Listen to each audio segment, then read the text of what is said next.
The UCS Luke Skywalker's Landspeeder's here. Quick build montage, and then I'm gonna review this set and tell you what I think of it.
Voila!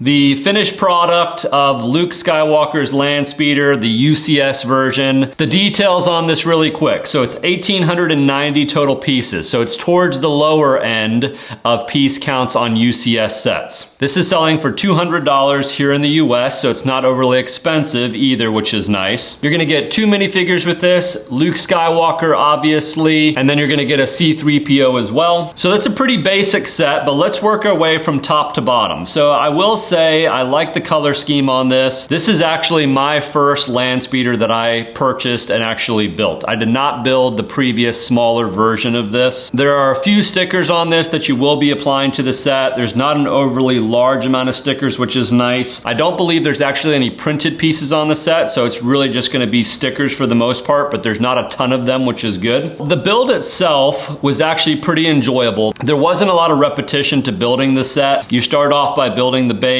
you work your way up, you build the cockpit, you build the outer shell of the entire Landspeeder, and then you go into building the thrusters on the top and on the sides. All in all, very enjoyable build of the Landspeeder itself. However, I will say the previous UCS set that I built was the UCS Y-Wing, which is now retired. That set had a lot more detail on the actual ship and shuttle itself. It just made for a lot more of a detailed UCS feel to the build. This build is a UCS build, and I would say they probably did the best with it that they could, but I would say it probably feels a lot less like a UCS build than previous UCS builds that I've actually built in the Star Wars line. It doesn't really have a ton of complexity. Probably the most complexity was the one thruster over on the left side that has some of the wiring that is visible, I believe, from an explosion in the movies. That is about the most detail you'll get on this set. You get a little bit of the inner workings of the ship on the top here. The front and sides with this wiring that you actually install, I would say looks pretty good. So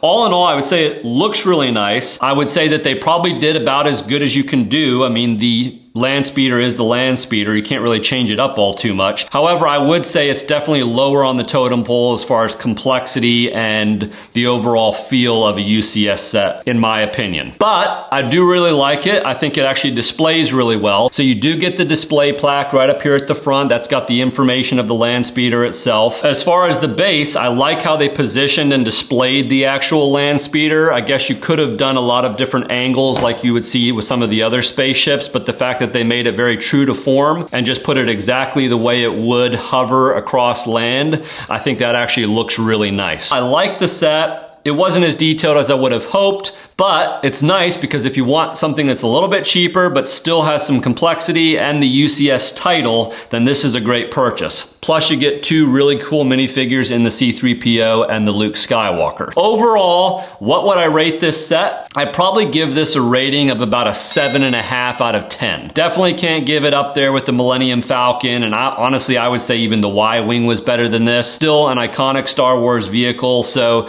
it'll display well in anyone's collection. It looks really nice, and again, the build was enjoyable. Thanks for watching as always. If you enjoyed the video, throw a thumbs up, and we will see you next time for another video. Later.